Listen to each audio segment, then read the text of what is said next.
goodness. If you made it this far, I just want to say thank you. I appreciate every single one of you that's watching.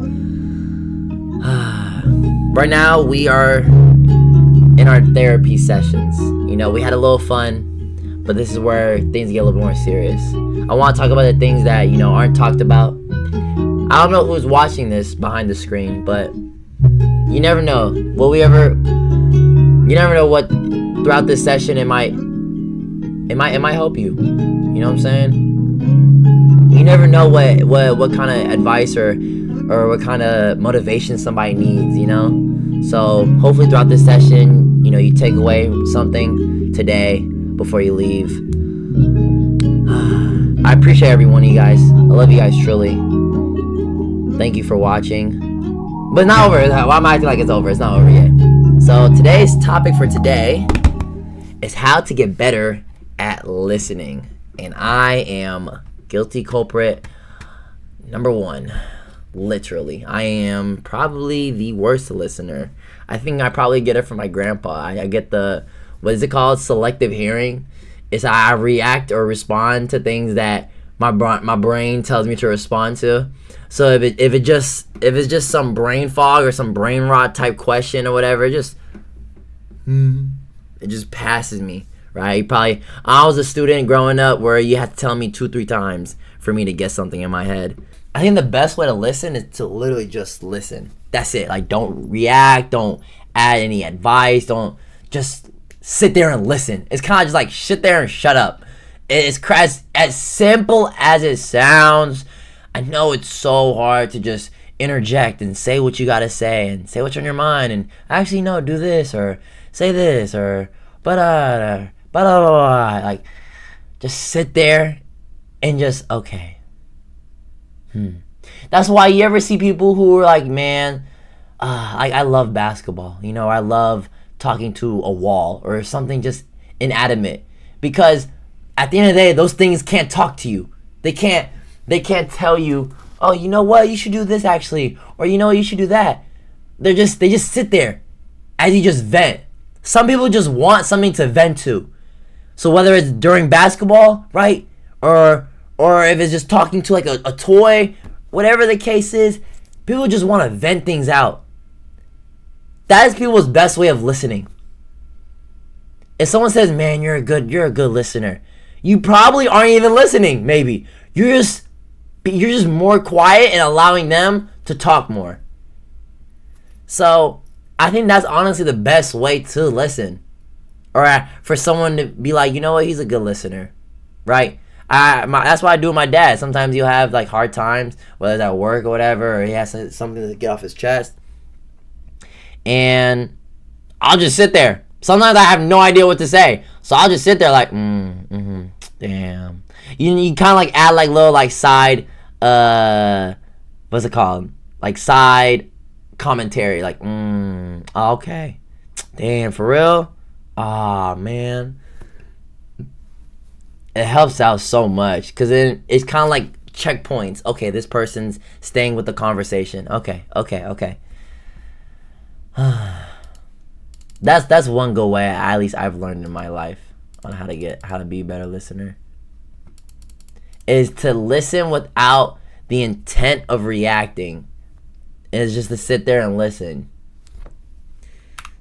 How to get better at listening. My life, every single dream. Oh wait, what? That is not how to get better at listening. Because I think that's the root. Listening is at the root of like a lot of people's problems, right? From relationships with your friends to your loved ones. It's really just communication. How to get better at communication. And one of the things you need in communicating is not just to communicate, but to listen at the communication. So I think that's one of the biggest problems that a lot of people have, is just listening. It sounds, I swear, it'd be the simple things in life that be the most difficult, right? Eating healthy, going to the gym every day, or staying active. It'd be like simplest things that's just like, let me just do this instead. Alright, rewind. Being a good listener. Being a good listener is one of the most important and enchanting life skills anyone can have. Yet few of us know how to do it, not because we're evil, but because no one has taught us how.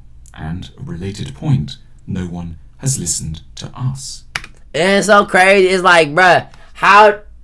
It feels so like, bruh, what? How you not know how to listen? It sounds like, think about it like, bruh, I know how to listen. I'm a good listener. But it's so much more difficult than how it sounds. Like, listening is a genuine skill. Like, you should have an award or a degree in listening. People should have degrees in listening more than, I don't know, flipping English or some random flipping degree, bruh. Because I think the degree of listening will take you way farther in life. Way, way farther. Oh my gosh. So we come to social life greedy to speak rather than listen, hungry to meet others but reluctant to hear them. Friendship degenerates into a socialized egoism. Like most things, it's about education. Our civilization is full of great books on how to speak. Cicero's Orator and Aristotle's Rhetoric were two of the greatest in the ancient world. But sadly, no one has ever written a book called The Listener. There are a range of things that the good listener is doing that makes it so nice to spend time in their company. Firstly, they egg us on. It's hard to know our own minds. Often we're in the vicinity of something, but we don't quite close in on what's really bothering or exciting us. We hugely benefit from encouragement to elaborate, to go into greater detail, to push just a little further. We need someone... This is very key in social events, chat. In social events, one thing I do, everybody in the world does. Everybody. But if you just add one more question after that, it's a completely different life or a completely different story. For example, everywhere you go, at a restaurant, when you see people, everywhere, the first question somebody asks you is, how was your day? Right? And what is the typical response? Oh, my day was good. Oh, it was a good day. Oh, it was good. That's a typical response. And I feel like at this point, it's just become just flutter. It's just flutter conversation that we just say for time to go past. That's it. It's just flutter convo. So I remember I'll be so aware of this stuff that I would be like, you know what? Sometimes I catch myself. I'll say good when really I actually had a terrible day. Or like I actually just hit my car. Like, you know what I'm saying? But like people aren't gonna go into detail of that. They're gonna save all that stuff and it's gonna be like, I'm good, and just keep it pushing. So my thing is, if you wanna just push the button just a little bit more, right? Literally, hey, how's your day? Oh wait, what do you say? I say, hey, how's your day? And they'd be like, good. No, wait, no, I forgot. It's been so long. No, wait. Okay, someone asked, how's your day? And I'm like, eh. That's what it was. It was, I did this with my mom. I asked her, how's your day, Mom? She's like, oh, it's good. What made your day so good? That question right there, I'm telling you, chat, that question right there, when you just say, what made it so good? It's simple, right? Simple question. But then, when I asked her that, she went into detail, and I was like, wait, that's not a good day. And she's like, yeah, I know. I was just saying it was just good. I'm like, wow. I would have never known that, right? Because I asked her, what made it so good? She's like, well, today, I was late to work, and the customer yelled at me, and then I almost got in an accident. I didn't get to pick up my sister. She didn't get to pick up my sister on time from school, and she's like saying all this stuff, and I'm just like, that's not a good day. Like, what? That is not a good day. And then she was just like, yeah, I know. I'm like, wow.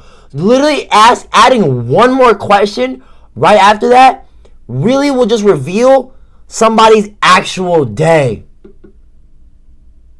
And sometimes it'll be like, yeah, oh my gosh, today my boyfriend got me flowers, and we went to the park, and we saw these like cute little babies walking around with their mommy and daddy, and yeah, now I'm just working right now, and I'm just chilling.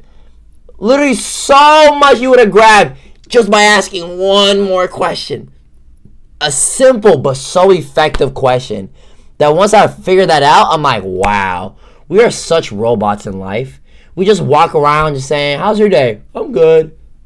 Oh, I thought I muted myself. How's your day? I'm good. How's your day? I'm good. How about you? Oh, it's good too. Like, bro, you could have the most depressing days. It'll be the most depressed people. Still same answer. I'm good. It's like, no, nobody knows when to give the details. So you just end up skipping all the BS, right? So add that question to your in the back of your mind, just to remember, like, next time someone asks you that, you're like, what made your day so good? You'll learn so much, right? Well, actually, I just picked up one of my favorite games. Oh, what? You play games? What games you play? Nah, you play 2K? Bro, I'll whoop you right now. Stop playing with me. You know what I'm saying? You just keep going. That's just banter. This is convo banter. But yeah, that's all I wanted to say on that piece. Like, they're not going to shred our dignity. A big worry in a competitive world is that we feel we can't afford to be honest about how distressed we are. Saying one feels like a failure could mean being dropped, but the good listener signals early and clearly that they don't see us in these terms. Our vulnerability is something they warm to rather than are appalled by. Lastly, good listeners separate disagreement from criticism. There's a huge tendency to feel that being disagreed with is an expression of hostility. And obviously, sometimes that's right, but a good listener makes it clear that they can really like you and at the same time think you're wrong. They make it plain that their liking for you isn't dependent on constant agreement. They're powerfully aware that a really lovely person could end up a bit muddled and in need of some gentle untangling. When we're in the company of people who listen well, we experience a very powerful pleasure. But too often we don't really realize what it is that this person's doing that's so nice. By paying strategic attention to the pleasure, we can learn to magnify it and offer it to others, who will notice, hear, and repay the favor in turn. Listening deserves discovery as one of the keys to a good society. It's all it starts, bro. All it starts is listening. That's all it starts. W's in the chat, bro. W's in the chat. I'm gonna like the video. Man. That's all it takes, bro. Even for me, I gotta get better at my listening, bro. I'm gonna keep it a buck. Yeah, cause sometimes it can just go like one ear in, out the other. Just like in and out. But yeah, I think some of those traits, like, for example, let's do like a summary real quick. I believe when it comes to arguing with people, we want to be right. And we want to make the other person go to our side. That's the whole point in an argument. You're trying to win the other side over, right? You want them to come over here. You want to be like, yes, you're right. You want to be proven right. You want to be like, yeah, I am right. Come over here. That's how I see it. You know what I'm saying? Like, that's why there's so much battles and disagreements, because you're actively trying to win the person over in the argument. And I believe the best way to separate from that is to not literally win them over, but just to stand where you're standing and understand that person is free to stand where they're standing. If they want to walk over here, they're more than capable to. Hopefully my words might inspire them or plant a seed for them to someday walk to my side, right? But at the end of the day, you just have to stay on your side and hope for the best. Literally, you can't, because trying to force someone or trying to like, no, I'm right. No, I'm right. It ends up pushing them away. No, you're wrong. No. So, yeah, just the best way how I handle it, right? Especially if I have disagreements with my friend, I'll just be like, you know what, man? Agree to disagree. Agree to disagree. And you know how I know that works is because then he'll start to flip, and now he's the one that's trying to drag me in. No, I'm right. No, come here. I'm like, you know what? Hey, man, obviously it's not going anywhere. Agree to disagree, bruh. Agree to disagree. That's the best way. I'm telling you guys, best way to handle it, bro. Agree to disagree. And that when you say that sentence, it reaffirms you, like, you know what? Yeah, agree to disagree. We have our differences, but that's okay. Every time I say that, I agree to disagree. I'm okay. You're okay. We're all okay. You cool. I'm cool. We just got different agreements, and that's okay. Agree to disagree. Like, I love that sentence. Even just saying it right now, it just mellows me. It just calms me. Agree to disagree, man. W's in the chat, man.